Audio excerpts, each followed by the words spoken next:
Իսկ ինչ վերաբերվում ընտրություններին, մենք մշտապես կանգնած ենք եղել իրական ընդդիմության կողքը։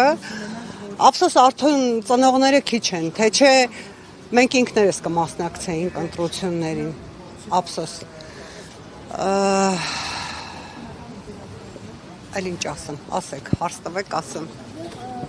Երբ սպառնում են պատերազմով, երբ ասում են, որ հիմա խաղաղություն է, չեք տեսնում, խաղաղություն են բերել եւ այլն, բայց մոռանում են, թե այդ արհավիրքը ում ժամանակահատվածում, եղավ եւ այդ հազարավոր զոհեր։ Ով է մոռանում, մենք չենք մոռանում, որ 4 պատերազմով են անցել այս 8 տարիների ընթացքում, ու այդ պատերազմով սպառնում է դրա տակ. Այսինքն ես տեսնում եմ, եթե ես ընտրվեմ, պատերազմ չի լինի, Հայաստանի դռները կբացեմ ձեր առաջ, իսկ եթե ես չընտրվեմ, ջարդելով վերցրեք։ Ժողովրդին վախեցնում է սպառնալիքով։ Այսինքն ստացվում է Ալիևը այս ամբողջ քաղաքական գործընթացները, չէ, այսինքն եթե նույնիսկ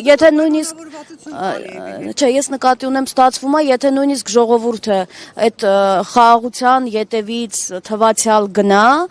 ստացվում է, որ այստեղ որոշումները կայացնում է Ալիևը, հա? Այո, միանշանակ դրանում կասկած կա։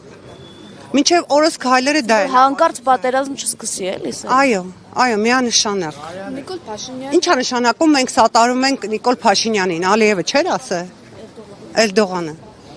Նիկոլ Փաշինյանը հայտարարում է, որ Արցախը երբևիցե չի եղել Հայաստանի կազմում կամ Արցախը միշտ եղել է Ադրբեջանի կազմում։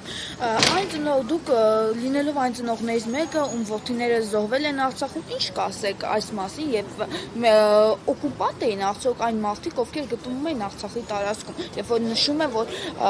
Արցախը միշտ էլ եղել է Ադրբեջանի կազմում, ուղղակի մեզնից թաքցրել են։ Նիկոլ Փաշինյանը այնքան լպրծուն է, որ ինքն էր ասում Արցախը Հայաստան։